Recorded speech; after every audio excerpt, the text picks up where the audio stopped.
The readings this morning are from the Islamic and Judeo-Christian traditions. They both remind us that true religion is not so much about prayer and fasting or rituals of worship as it is about generosity and giving and justice. As the Quran tells us, righteousness does not consist in whether you face towards the east or the west. The righteous are those who give their wealth to the orphans, to the needy, to the wayfarers and beggars, and for the redemption of captives. Would that you knew what the high place is. It is the freeing of a slave. It is the feeding in the day of famine of an orphan relative or a needy person in distress. It is to have faith and to enjoy fortitude and compassion. And in the book of Isaiah it is written, behold, you fast and humble yourselves, but at the same time you seek your own pleasures. And you oppose your workers. You oppress your workers. Behold, you fast only to quarrel and to fight. Is this not the fast that I choose? To loose the bonds of injustice, to undo the thongs of the yoke, to let the oppressed go free and to break every yoke? Is it not to share your bread with the hungry and bring the homeless poor into your house? When you see them naked, to cover them and not to hide yourself from your own kin? Then shall your light break forth like the dawn.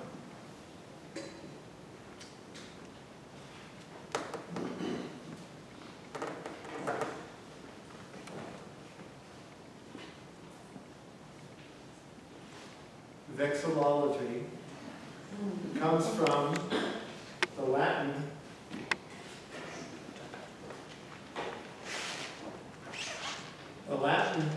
vexillum and the Greek latreia. So it means flag worship or worship of the flag. Now the word vexillology is not in a lot of dictionaries. And it certainly isn't in mine, though. Mine does have vexillology, which is the study of flags. But Harper's Bazaar magazine once included it in a list of words that they thought should be in the dictionary. For context, there are other olotries, by the way. There's idolatry, Mariolatry, bibliolatry. They all worship of various kinds. Now, the American flag can be seen everywhere these days, not just on the 4th of July or on Veterans and Memorial Days, but pretty much everywhere and every day. On jackets, t-shirts, window signs, coffee cups, lapel pins, and advertisements of all kinds. And if you're a politician, you'd better be wearing a flag pin somewhere on your clothing, or you'd be considered unpatriotic. But the American flag wasn't always so popular. When it was designed in 1977, about a year after the Declaration of Independence, when it was designed, most people didn't get one or wear one or have one. It was mostly used as a way to mark government or military buildings. But that changed almost overnight. Do you know when or why? Any guesses? The Boston Tea Party? No, not yet, because that actually slightly preceded it. It was the beginning of the Civil War, or what is sometimes called the War between the States in 1861. I mean, right after the Battle of Fort Sumter, when the North lost to the South, as this flag became not this exact one, it had 13 stars instead. And historian Mark Leibson said, it has been said that when the flag came down in Fort Sumter, it went up everywhere in the North, almost like magic.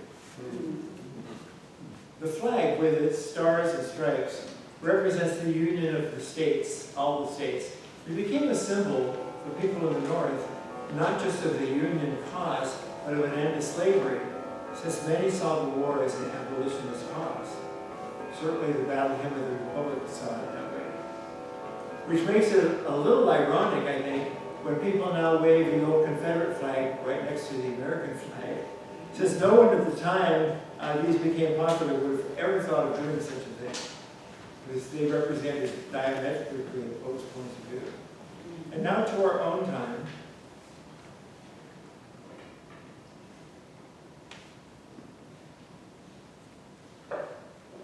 The first National Flag Protection Act was passed by Congress in 1968. Anyone guess about why then? Vietnam. Yeah, Vietnam. A number of protesters during the Vietnam War had burned American flags or otherwise defaced them, and Congress passed a law to prohibit that form of protest. But the U.S. Supreme Court ruled that that law was a violation of the Constitution's First Amendment to free speech.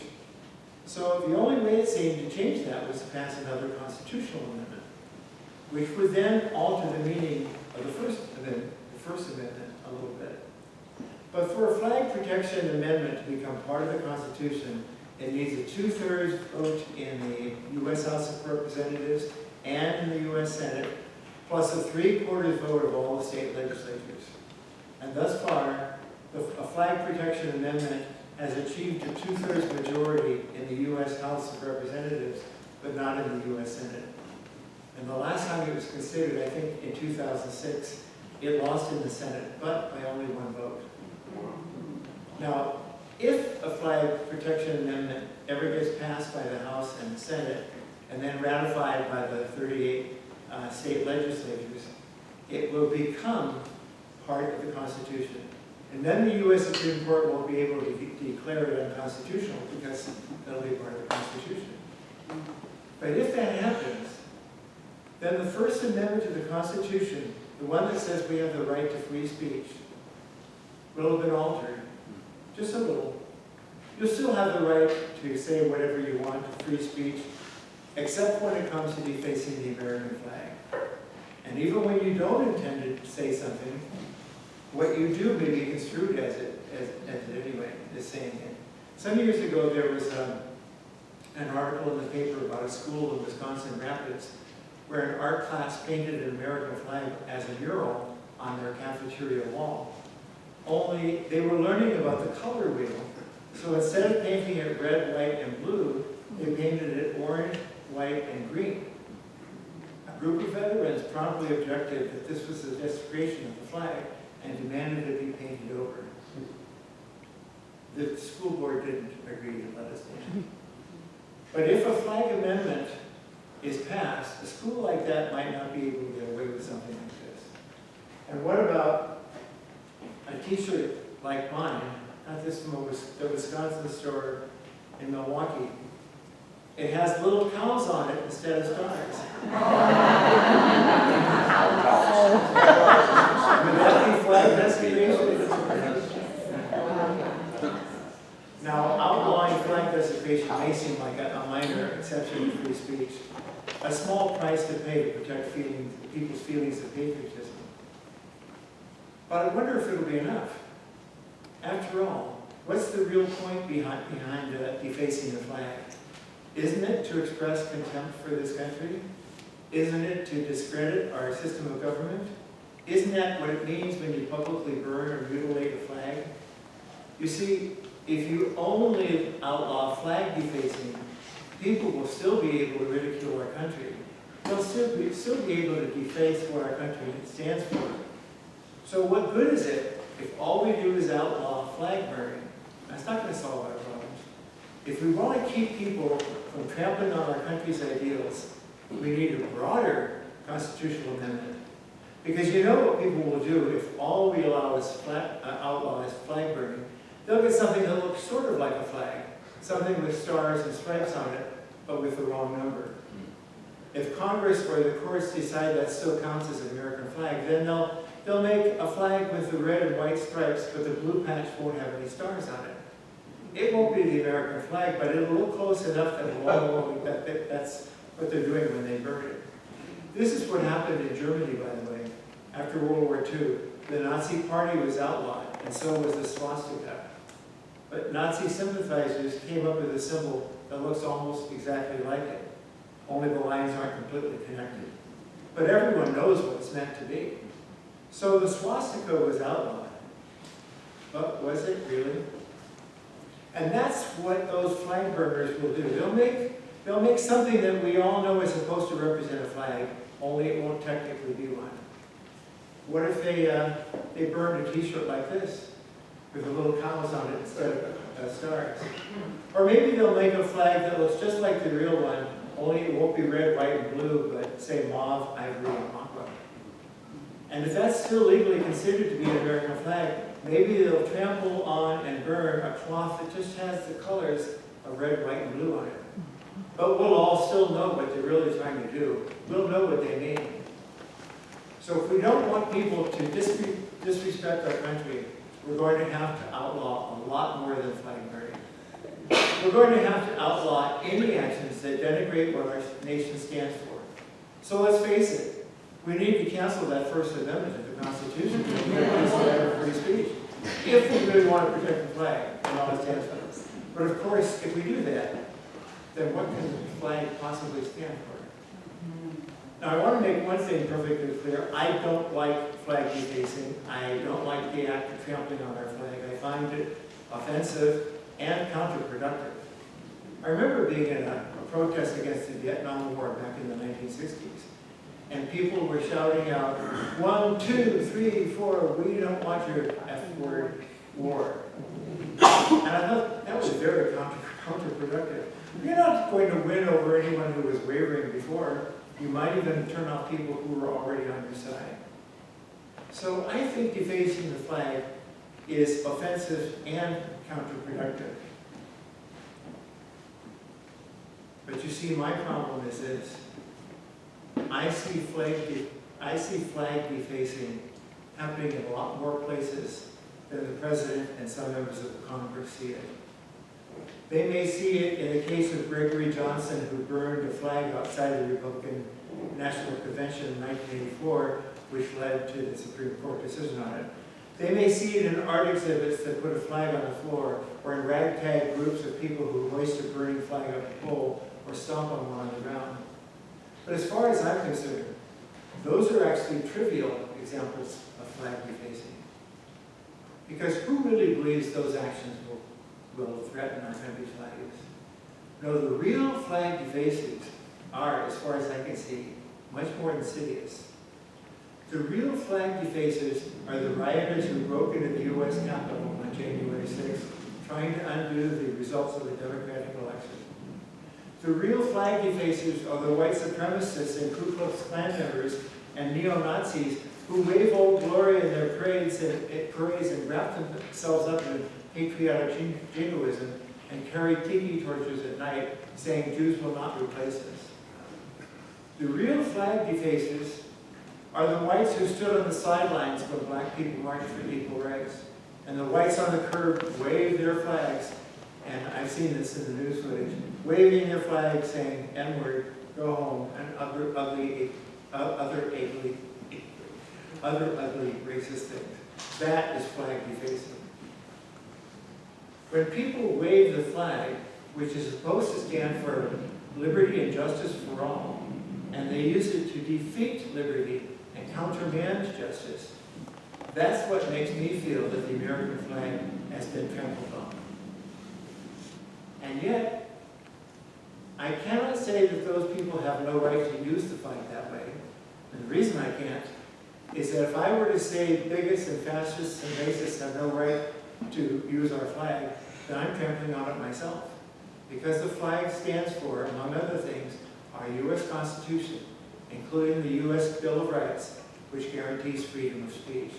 And freedom of speech is meaningless if it only applies to people whose speech is pleasing to me. Free speech has to apply to racists and bigots who like to wave the flag, just as much as it applies to leftist radicals who might like to burn it. It has to apply to everyone.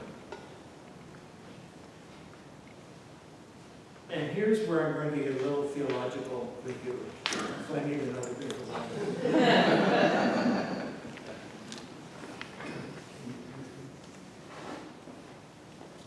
What we're seeing with the flag, Tony, we can't hear you over here. I don't mind. how about now? No.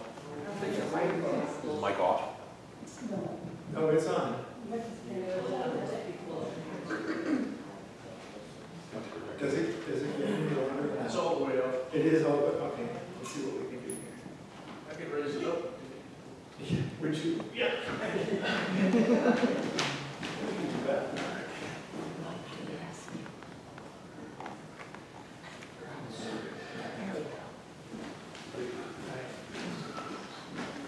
What we're seeing here with the flag is what we see in religions around the world.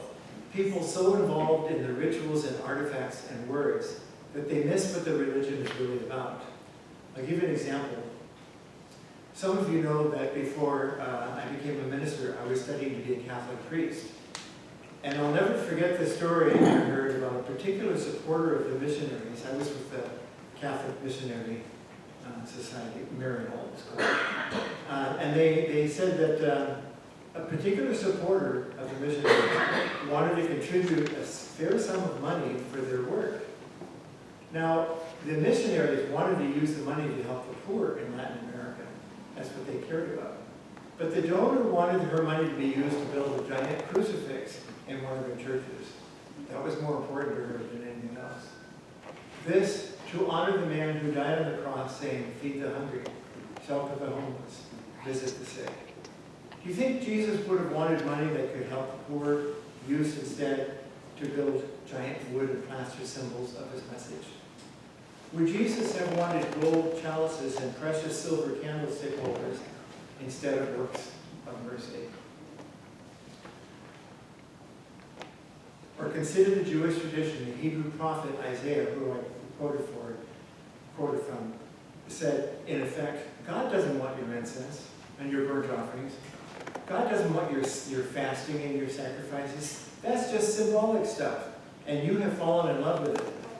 Is not this the fast that I require, says the Lord, to loose the chains of injustice, to untie the knots of the yoke, to free those who have been crushed? Is it not sharing your food with the hungry and taking the homeless poor into your home and clothing the naked when you need them?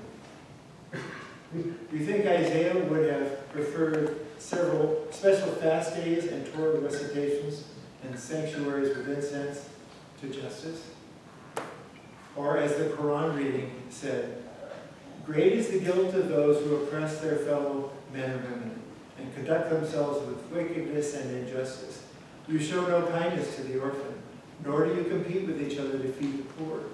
Greedily you lay your hands on the inheritance of the weak, and you love riches with all your heart." Righteousness is not consistent when they face toward the east or the west.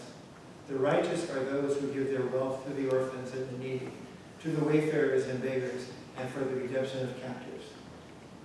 Would that you know what the real high place is. It's the freeing of the slave. It is the feeding in the day of famine of an orphan relative or a needy person in distress. It is to enjoin courage and compassion.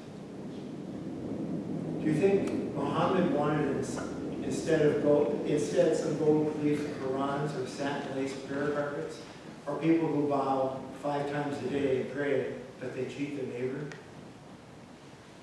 And let me be clear, it's not that the rituals are bad, they're not. It's just that when we fall in love with them, instead of the things they're supposed to point us to, then we're worshiping the wrong thing.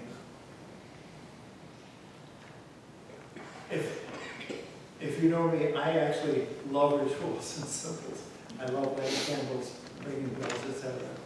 But I would have you, not for one moment, think that when we light candles for the service, we care more about the flame than the fire of what it represents. Or when we pass the peace to one another, it's just a formulaic ritual that has nothing to do with being a welcoming community. Or that when we sing the words, "There is a love holding me," that those are just pretty words, have nothing to do with the rest of our lives.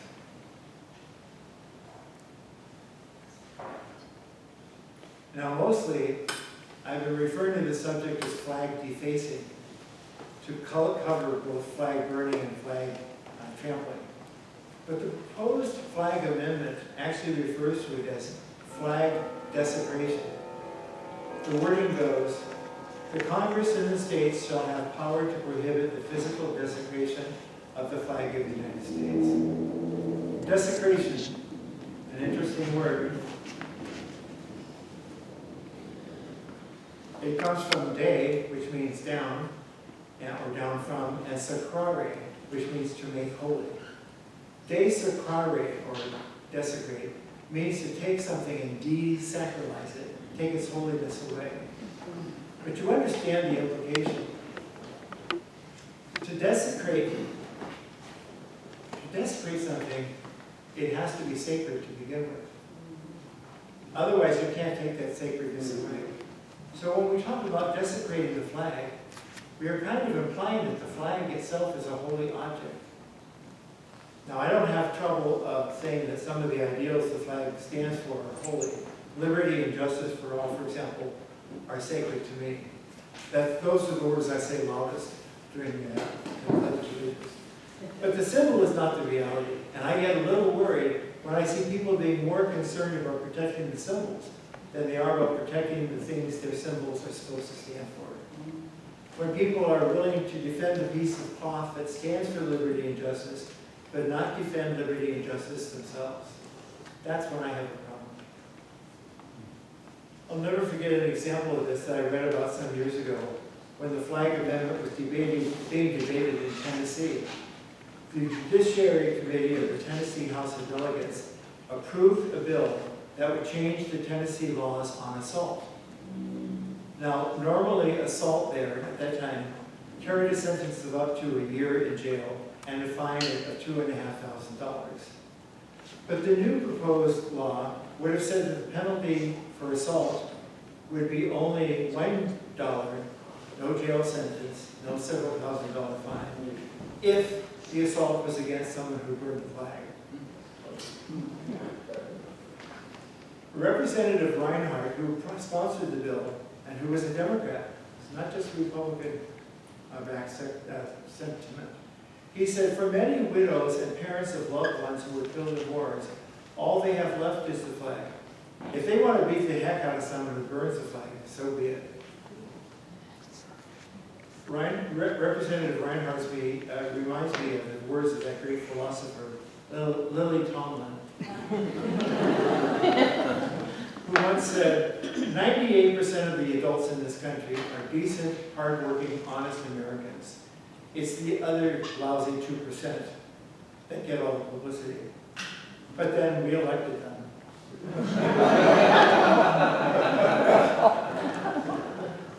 Now, I don't know how many widows there really are who want to go up and beat up flag burners, though I'm sure some of the Proud Boys and oath keepers would have been happy to do it for them. But I do think the proposed bill was rather ironic. In order to protect a symbol of justice, you pass a law to revoke justice. Representative Reinhardt said, all they have left is the flag. Well, if all we have left is the flag, then we are in a sorry state. If we have lost the liberty and justice for which it stands, then all we have left is a piece of cloth, and we're in trouble. Now, the American flag may or may not be important to you, but if it is, you must never fall in love with the cloth and the colors to the detriment of the meaning behind them. And I realize that the flag is an ambiguous symbol at best. For some people, it represents my country, right or wrong, which the theologian Sloane Coffin once said makes as much sense as saying, my grandmother, drunk or sober. So for some people, the flag represents blind loyalty. But for me, the American flag, despite some of its unpleasant associations with slavery and history and genocide, bigotry and genocide, represents something larger than that. It has 13 stripes to represent the original 13 states which overcame their loyalties that were very narrow to come together. Patrick Henry said to that Continental Congress over 200 years ago, the distinctions between Virginians, Pennsylvanians, and New Englanders are no more. I am not a Virginian, but an American. He may not have known it at the time, but Patrick Henry and those United States modeled the larger United States that will make it possible to teach the world to sing in perfect harmony as a song. All of which was prefigured in our nation's motto, E pluribus unum. E is out, pluribus is many, that's how we get our word pluralism. Unum is one. Out of many, one. not dismissing our differences, but celebrating them together, and coming to understand that we are stronger together than we are apart. So that's what these 50 stars and the 13 stripes mean to me. The American flag, in other words, carries within itself, I believe, the seeds of its own transcendence, which is why the U.S. Constitution says to create a more perfect union. They were aware that it wasn't perfect at the time. It's always changing. And that's what I see in the seeds of the American flag, its own transcendence.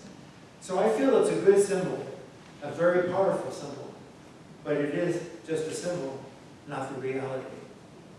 We must be careful not to worship this or any other symbol, but devote ourselves to the larger reality that they point us to.